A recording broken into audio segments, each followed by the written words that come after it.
Bonjour à tout le monde et bienvenue. Vous êtes en direct sur KWZ TV Lozère. Vous avez vu comment c'est beau, comment c'est magnifique, comment c'est bien fait. Ici en Lozère, il y a des grandes traditions, mais il n'y a pas que la Lozère.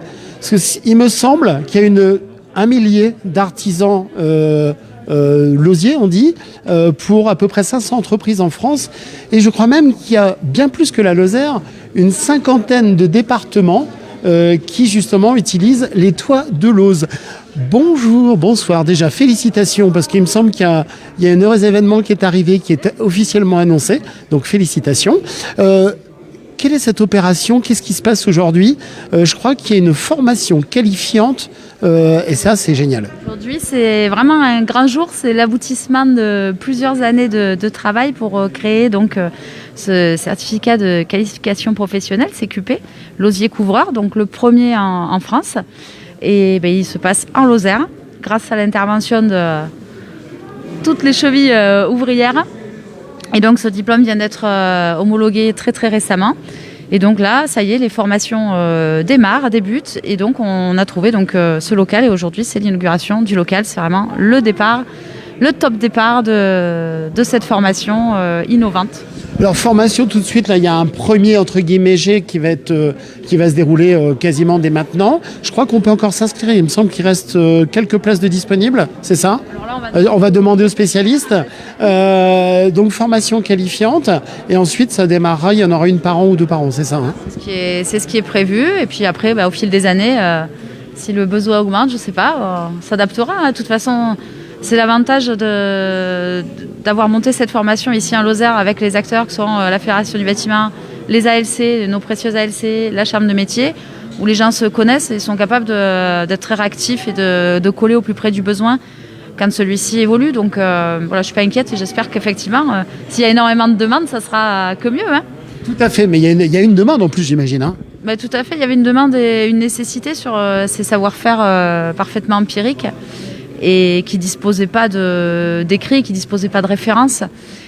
Et donc, c'était pour les professionnels de la filière, il y avait une très grosse demande pour les propriétaires fonciers aussi, hein, puisqu'on a une rénovation du bâti en Lozère, dans le Lot, dans l'Aveyron, quand même très pérenne. Et donc voilà, ce CQP peut répondre à tous ces besoins, à la fois de connaissances, de qualification et surtout de maintien des savoir-faire ancestraux dans nos territoires, et surtout dans nos territoires. Quoi. Voilà. Tout à fait, je vous libère parce que là il va y avoir une inauguration ici de ce bâtiment. Pour les personnes, pour faire simple, tout le monde connaît Lozère Kid ici. Ça se situe à peu près au niveau de Lozère Kid, du côté du Sastel Nouvelle, sur le COS, au-dessus de Mende. Merci beaucoup monsieur. C'est vous donc qui avez été en charge au niveau de la Chambre des métiers de mettre en œuvre ce joli projet. Tout à fait, donc c'est un projet qui a démarré courant 2016, pour lequel on a réuni autour de la table un maximum de professionnels issus de tous horizons géographiques, puisqu'on avait des gens du Lot, on a des gens de l'Aveyron, de Lozère, on a eu aussi des gens de l'Isère, également en Dordogne, qui se sont joints à nous pour essayer d'écrire l'ensemble des règles qui régissent la profession, qui permettent de sauvegarder ce savoir-faire qui est transmis de génération en génération sur le tas, de père en fils et en entreprise. Mais aujourd'hui, en l'absence de formation qui aboutit à une qualification reconnue au niveau national. Excusez-moi, cette qualification, c'est quoi? Ça se dénomine comment? Ça s'appelle un CQP, donc on a aujourd'hui créé 2 CQP, donc certificat de qualification professionnelle. C'est un diplôme qui est reconnu au sein de la branche de la couverture. Attendez, je vous rends... C'est les aléas du direct. Je vous rends la main tout de suite, voilà, un coup de téléphone en direct, ça arrive, oui. Donc CQP. Donc certificat de qualification professionnelle, qui est une certification qui est reconnue par la branche des couvreurs et qui est aujourd'hui la seule nationalement qui existe pour la lose naturelle. L'idée d'avoir essaimé un peu dans toutes les régions, ça a été de réunir un maximum de techniques sans les hiérarchiser, sans prioriser une technique par rapport à l'autre, mais pour que, au cours de cette formation, puisse être enseignée la majorité, ou en tout cas un maximum de pratiques locales qui permettront de pouvoir former des gens qui sauront travailler dans chacun des territoires. Ça a été compliqué pour vous de trouver entre guillemets des formateurs, parce qu'il y a quand même du monde qui connaît la lose ici, mais pour enseigner justement. Alors, il faut savoir que la lose naturelle, c'est une passion et on a affaire à beaucoup de passionnés. Ce qui veut dire qu'aujourd'hui, les gens sentent et se rendent compte qu'à un moment donné, s'ils ne s'investissent pas pour rédiger, formaliser, structurer leur savoir-faire, à un moment donné, peut-être que l'héritage de ce qu'eux ont appris de par leurs anciens ne pourra pas être transmis aux générations futures, et ce qui concourt parfois dans certains territoires à un abandon de la LOZ, pas parce qu'il n'y a pas de demande, mais parce qu'il n'y a plus d'entreprises qui sont en capacité à réaliser les travaux qui sont demandés. Avec les vraies traditions. Merci beaucoup. Je vais prendre l'avis de la Fédération du bâtiment. Bonjour. Justement, c'était important comme ça de pérenniser et de structurer un peu cette profession, par la suite, les apprentissages et maintenir justement toute cette qualité. Mais on verra ça avec M. Diette à côté juste après. Votre point de vue à vous par rapport à la Fédération ? Très court. Donc, comme ça a été dit, donc le CQP, c'est le certificat de qualification professionnelle, doit être porté par une organisation professionnelle de branche et il vient en complément, je dirais, des sanctions classiques de l'éducation nationale que sont le CAP et le BP. Or, là, il y avait une telle spécificité qu'il a été amené à une réflexion de pouvoir faire, comme ça a été le cas pour le CQP Pierre Sèche, par exemple, avec l'école et l'association des artisans bâtisseurs en pierre sèche. Donc il a été décidé, donc là c'est l'ALC qui a porté cette réflexion au départ, l'association des couvreurs lausiers, donc d'amener à ce CQP.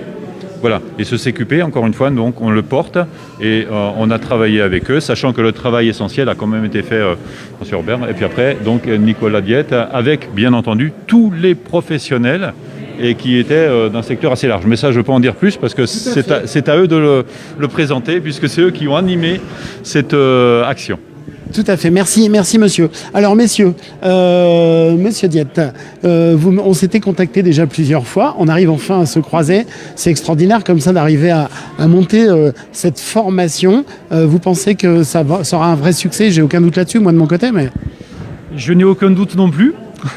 Alors, pour moi, c'est aussi un héritage, dans le sens où j'arrive au sein de l'association des artisans lausiers couvreurs. Je suis embauché là depuis le mois de mars pour justement concrétiser toute cette aventure qui, comme le disait Jean-Philippe, a démarré en 2016 pour l'émergence des certificats de qualification professionnelle. Et aujourd'hui, on arrive en phase de concrétisation. Puisque à partir du mois de janvier, on va recevoir des formations, donc 2 formations en parallèle, la formation schiste et la formation calcaire. Et on va avoir jusqu'à 8 stagiaires par formation qui vont donc débuter en janvier jusqu'au mois de juin. Et d'année en année, on va enchaîner ces sessions de formation qui vont amener chaque année à des nouvelles qualifications, à des personnes donc, qui vont être qualifiées sur leur métier de lausier couvreur, soit calcaire et soit schiste. Et ce que je peux dire aujourd'hui, c'est que déjà depuis, ça fait à peu près 2 mois qu'on a commencé à informer la profession de l'existence de ces CQP, et on voit qu'il y a une dynamique qui se met en place avec une demande qui commence à émerger dans tous les territoires, d'ailleurs pas qu'en Lozère, parce qu'ici on est basé en Lozère, mais comme le disait aussi Jean-Philippe tout à l'heure, la Loze elle est présente aujourd'hui dans plus de 50 départements en France, et donc il y a des enjeux sur tous ces départements pour continuer à perpétuer ce savoir-faire et à entretenir un patrimoine bâti exceptionnel partout dans nos territoires. Je reviens vers vous dans une seconde. Patrimoine exceptionnel, transmission indispensable. Vous n'allez pas dire le contraire, je pense. Oui, transmission indispensable parce que la Loze, c'est pratiquée en général par des passionnés. Où on est passionné, où on ne la pratique pas. Ça, c'est pas des métiers où on peut inventer comme ça, hein, c'est sûr et certain. Ah oui. Où on le fait avec passion, ou on ne le fait pas. Parce qu'on le fait mal. Comment vous êtes tombé dans la Loze, vous ? Tout petit. J'imagine. Tout petit parce que fils de lausier et père de lausier aussi. Donc voilà, c'est une affaire, c'est génétique. Voilà. Et c'est vivant en plus, c'est un métier qui est vraiment vivant, hein. C'est un métier où on doit se remettre en question, je pense, en permanence, trouver des solutions. Il faut se remettre en question en permanence et puis oui, c'est un métier passion, encore une fois, c'est difficile à expliquer, j'ai pas les mots pour... j'ai l'habitude... Vous êtes amoureux ? J'ai l'habitude de dire que je suis meilleur avec un marteau et des pierres Qu'avec un micro. micro. Tout à fait. Non, non, mais pas du tout. Mais avec le plaisir de venir vous voir un de ces quatre sur une toiture. Il reste des places. Comment ça se passe? Comment on s'inscrit? Comment on fait pour venir vous rejoindre? Contacter, il y a deux voies pour nous contacter. Soit contacter directement l'association des losiers couvreurs, donc artisans losiers couvreurs. Vous nous trouvez sur les réseaux sociaux, Facebook, Instagram et également sur Internet. Ou tout simplement en cherchant sur Internet notre numéro de téléphone ou notre adresse mail. Donc c'est très facile de nous joindre. Vous l'avez en tête par hasard? Non, je ne vais pas vous mettre une colle. L'adresse mail? Alors elle est un peu compliquée, c'est contact@artisanlosiercouvreur.fr. Donc tout au pluriel, artisanlosiercouvreur, tout attaché au pluriel.fr. Et le numéro de téléphone, c'est 04 66 47 66 57. Donc il reste des places sur les deux CQP. Plus beaucoup sur le schiste, il reste un peu plus sur le calcaire. Alors je voulais juste préciser qu'aujourd'hui, pendant l'inauguration, on a également des évaluations de formateurs qui sont en cours. On est en train donc d'évaluer les formateurs pour les préparer eux demain à former des stagiaires qui vont arriver à partir du mois de janvier. Et donc eux-mêmes, quelque part, testent le CQP grandeur nature et donc passent le CQP, chacun sur leur spécialité. Donc la semaine dernière, on a eu les schistes et cette semaine, on a les couvreurs calcaires. Et les couvreurs calcaires donc, qui vont demain être formateurs et qui sont ici aujourd'hui proviennent de régions très différentes. On a des gens qui viennent du Lot, on a des gens qui viennent de Dordogne, on a des gens qui viennent d'Isère et on a des gens qui viennent de Bourgogne. Donc vous voyez déjà la diversité en termes de calcaire qui est assez représentative de l'engouement que peut représenter la Lose au niveau national. Tout à fait. Monsieur, c'est prometteur visiblement, parce que je crois qu'il doit rester à peine quelques places. Déjà, les prochaines sessions vont être prises d'assaut d'office. Ça fait plaisir quand même de voir que ce projet, vous travaillez dessus depuis 4 ans maintenant, se concrétise. C'est un aboutissement, mais qui a été certes sur lequel j'ai pu m'investir et coordonner, mais qui n'aurait jamais pu se faire sans l'investissement et des passionnés que sont les artisans qui ont vraiment compris et senti l'intérêt à un moment donné de structurer cette filière pour la redynamiser et faire que nos patrimoines vernaculaires, le petit patrimoine local, même des plus grands édifices, puissent continuer à être restaurés dans les règles de l'art, parce que ça fait partie de l'authenticité de nos territoires. Eh bien, écoutez, merci messieurs. Je vais aller faire un tour auprès d'autres artisans que j'ai déjà pu croiser un jour. La différence entre la Lose et le schiste, monsieur? Entre le calcaire et le schiste. Le calcaire, oui, excusez-moi, je ne suis pas spécialiste, j'ai raté mon diplôme. Alors, si on fait une question sur les éclairs au chocolat, je suis champion. Le schiste, c'est... Jean-Philippe, tu vas me corriger. C'est une roche métamorphique, alors que le calcaire est une roche sédimentaire. C'est deux roches tout à fait différentes. Et du coup, c'est quoi? On les a plus utilisées d'une façon ou d'une autre parce que c'est ce qui était disponible en fonction des régions. C'est des spécificités des régions et le travail n'est pas tout à fait le même, je suppose, entre eux aussi. Le travail est complètement différent et comme vous le dites, c'est lié à la spécificité des lieux. Les anciens, en fait, ils prenaient ce qu'ils avaient localement. Donc quand on était sur le Causse, on construisait en calcaire et on mettait du calcaire sur le toit. Quand on était dans les Cévennes, on construisait en schiste et on mettait du schiste sur le toit. Et de la même façon, sur d'autres territoires, on a de la phonolite sur le toit, qui est une pierre d'origine volcanique et qui ressemble au schiste mais qui est beaucoup plus dure. On peut avoir du gneiss, notamment dans les massifs pyrénéens.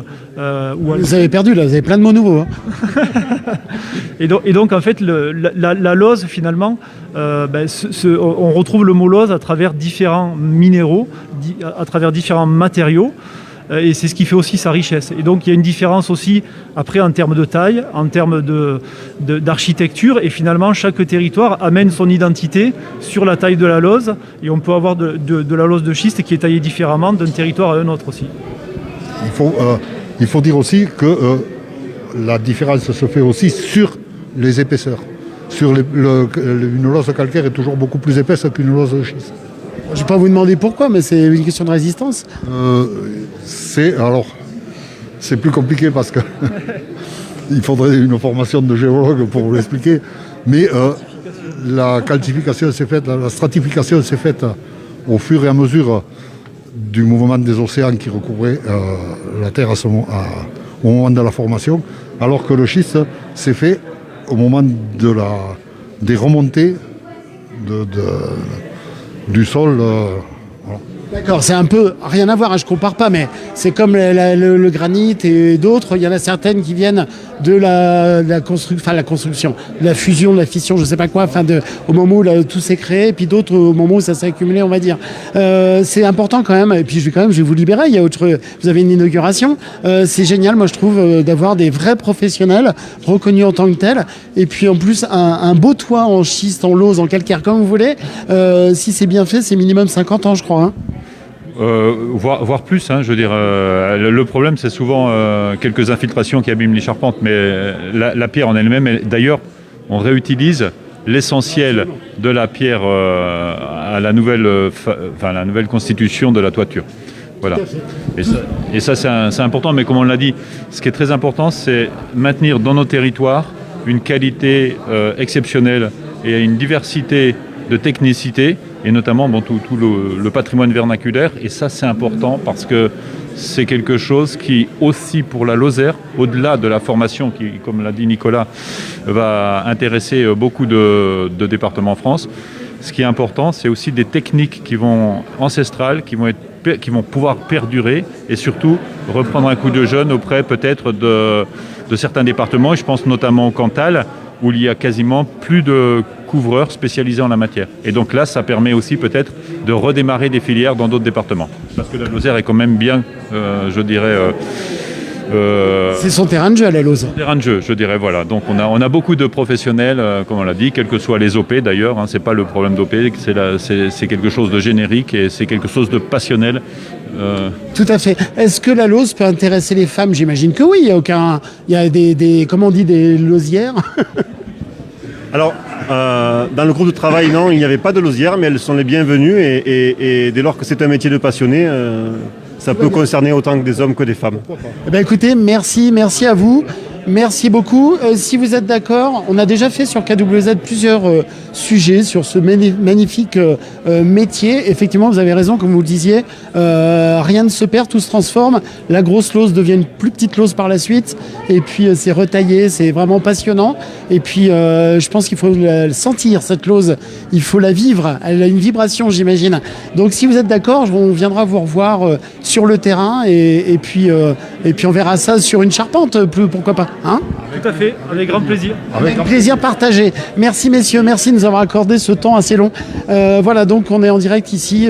On est sur l'inauguration d'un bâtiment où il va y avoir une formation qualifiante sur justement le métier des couvreurs losiers. Donc 2 formations qualifiantes. Je vais essayer d'attraper, vous avez vu un peu, attendez, je vais vous montrer ce toit qui est incroyable. Vous avez vu, c'est des véritables œuvres d'art. Vous avez vu comment c'est magnifique. Alors il paraît que la personne qui a fait cet ouvrage est un maître artisan et il aurait mis 900 heures, enfin c'est pas il aurait mis, c'est il a mis 900 heures de travail pour faire cette structure sublimissime. Voilà. Je vais essayer d'attraper encore un artisan que j'avais croisé un jour sur Artisanature, qui était une superbe opération. Je ne sais pas si je le vois, c'est un monsieur... Où est-ce qu'il est? Je le cherche. Je vais voir si je le trouve. Ah mince. Ah bah si, il est là. C'était juste à côté de moi. J'y retourne. Et puis on va vous rendre l'antenne. Alors, messieurs, bonjour, monsieur. Est-ce que je peux vous poser? On est en direct sur la chaîne lozérienne, KWZ TV Lozère. Est-ce que vous avez peut-être un ouvrage qui vous êtes le plus proche, peut-être ici, quelque chose? Moi, je m'intéresse aussi bien à la lose calcaire qu'à la lose de schiste. Alors là, je viens de comprendre qu'il y avait effectivement 2 styles. Je fais partie du jury de ces 2 examens. Alors, je vous laisse vous présenter. On vous avait déjà vu sur KWZ, vous êtes monsieur Dombre, Marc Dombre. Et on vous avait croisé à Artisanature notamment, et vous étiez en train de faire un mur en pierre sèche. Oui, parce que je m'occupe aussi d'une association qui s'appelle les artisans bâtisseurs en pierre sèche. Et on présente chaque fois qu'il y a un salon artisanature, on bâtit un mur pour montrer la technique. Plusieurs techniques, hein, parce que si mes souvenirs sont bons, il y avait de la pierre sèche horizontale, il y avait de la verticale, et c'était pas simple. Plusieurs modes de pose, modes de travail de la pierre, etc. Et c'est un peu pareil pour la lose. Et donc voilà, moi je m'intéresse beaucoup au métier de la pierre et je m'occupe de ces deux associations. Tout à fait. Alors juste, je vais quand même vous libérer parce que là il y a l'inauguration. C'est important justement cette tradition et cette transmission du savoir-faire et pourquoi pas avec une formation qualifiante. Voilà, oui, et qui n'existait pas jusqu'à maintenant pour la lose. Pour la pierre sèche, ça a commencé il y a une dizaine d'années, mais pour la lose, ça n'existait pas. Et donc là, on inaugure un peu un certificat de qualification professionnelle qui nous a été accordé le 16 septembre par les commissions nationales. Donc vous voyez, c'est tout neuf, c'est très important, parce que ça va permettre de qualifier des gens, des professionnels. Ça va leur permettre de faire valoir leurs compétences. Tout ça, c'est très important. Et puis aussi... voilà, c'est un métier qu'il ne faut pas perdre. Donc il faut le transmettre. Et il faut savoir une chose, c'est que dans le domaine de la pierre sèche, comme dans le domaine de la lose, il y a du boulot, il n'y a pas de chômage.